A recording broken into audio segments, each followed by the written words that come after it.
Hello everyone, good morning, welcome back to my channel. সকালবেলায় ঘুম থেকে উঠে ফুলগুলো দেখলেই যেন মনটা একেবারে জুড়িয়ে যায় আমার। সব গাছে ফুল ফুটলে কত ভালোই না লাগে, যদিও দুটো গাছে ফুটেছে।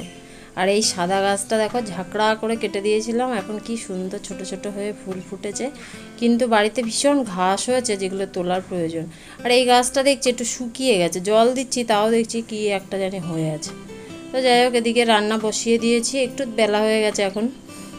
আজকে মেয়ের ছুটি যেহেতু, ওই জন্যে সকালবেলায় রান্না হয়নি, একটু বেলার দিকে হয়েছে। সকালবেলায় পরোটা দোকান থেকে কিনে নিয়ে এসে জলখাবার খাওয়া হয়েছে, এখন এই ভাত করছি, মাছ করছি। আর আগের দিনের ঘাটকোল বাটা রয়ে গেছে, ওর জন্যই ছিল, যেটা ও খায়নি আজকে খাবে। তো সেই জন্য আর অন্য কিছু করিনি, ভাত আর মাছের ঝোলই করলাম, যেহেতু কালকে আবার শুক্রবার, তাই জন্য আর বেশি কিছু করলাম না। তো ভাতটা হয়ে গেছে, এবার ফ্যানটা উপর দিয়ে দাও। উপর দিয়ে দিতে গিয়ে এক্ষুনি আমার হাতে ফ্যান পড়ছিল। আজ একটু ভাতে জলটা না বেশি হয়ে গেছে, আসলে ছোট্ট হাঁড়িতে তো ভাত করি, জলটা দু একদিন অতিরিক্ত বেশি হয়ে যায়, একেবারে পুচকি হাঁড়ি আমাদের। তো দেখো, মুগ ডালটা সেদিনকে এ মাসের ডালটা আমি কৌটোতে ঢালিনি দেখে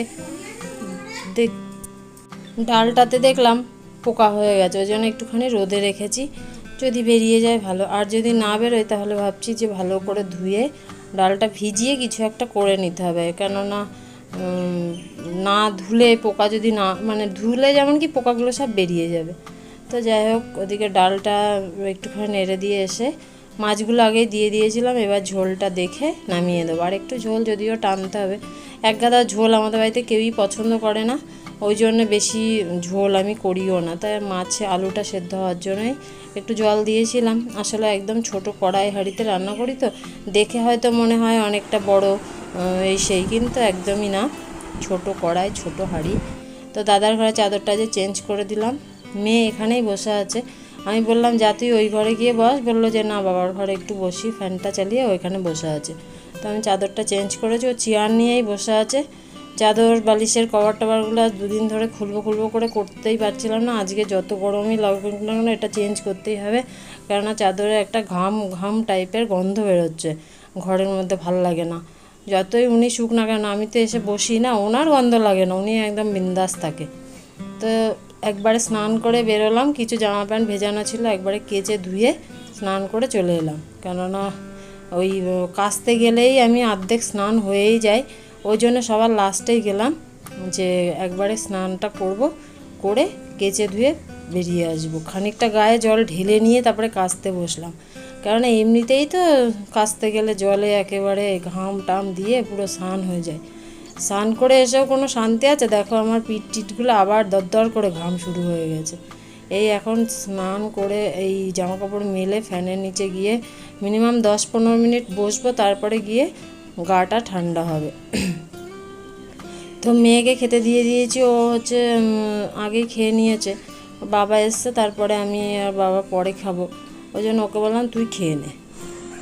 তো আজকে হচ্ছে মেয়ের ছুটি, এই যে বাজারে গিয়ে আবার কিনে নিয়ে এসছে, এগুলো ওর দরকারি জিনিস বলেই এনেছে, হরলিক্স আর এটা হচ্ছে ড্রাই ফ্রুটস সব রকম মিক্স করা, আর এই একটা কি নুডলস নিয়ে এসছে। এইগুলো ঠিক আছে দরকারি, এইগুলো দেখো এগুলোর কোনো প্রয়োজন নেই, তবু গিয়ে এই সব কিনে নিয়ে এসেছে। এই একটা টপ, কখন পরবে জানি না, এই একটা টপ এনেছে, সঙ্গে একটা প্যান্ট এনেছে, শুধু ঘর বোঝাই করছে কিনে কিনে। সপ্তাহে একদিন ছুটি, তার জন্যে প্রতি মাসে জামা প্যান্ট কেনা, প্রতি মাসে না, মাসে মনে হয় 2-3 বার হয়ে যাচ্ছে। এই যে এইগুলো সব কেনাকাটা করে নিয়ে এসেছেন উনি, এখন গেছে খাবার আনতে, কখন আসে কে জানে। দেখি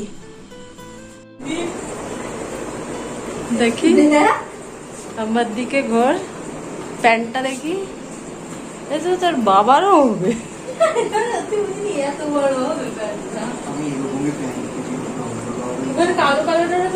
এই প্যান্টটাই আমি পরে গোয়া বালি বিচ পে। কি এই যে প্যান্টের তলাটা দেখ,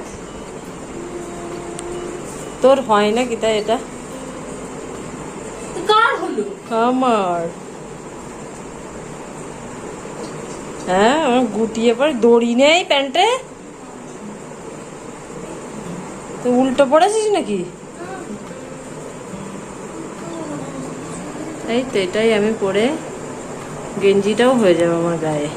গেঞ্জিটা এক্সেলই নিয়েছি। তো খাবার নিয়ে চলে এসেছে, এসে জামা টামাগুলো পরে আমাকে দেখালো, দেখিয়ে নিয়ে তা আমি বললাম যে ঠিক আছে এবার খাবারটা দিয়ে দিই। তো নিয়ে এসছে চিলি চিকেন আর ওই লাচ্ছা পরোটা আনতে গিয়েছিল, চিলি চিকেন আর পরোটা।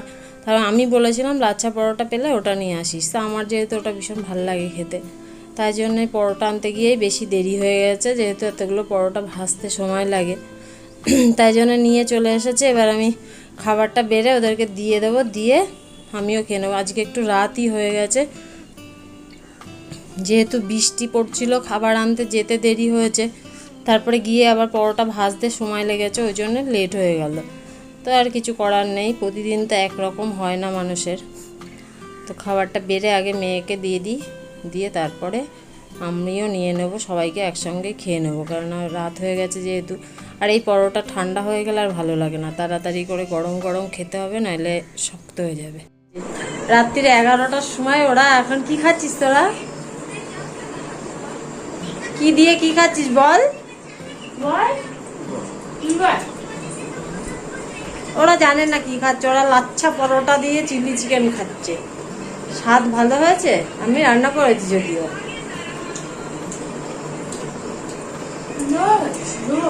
ভালো আছে? রেড চিলি জিন্দাবাদ। কোন চিলি? আবার ফুড।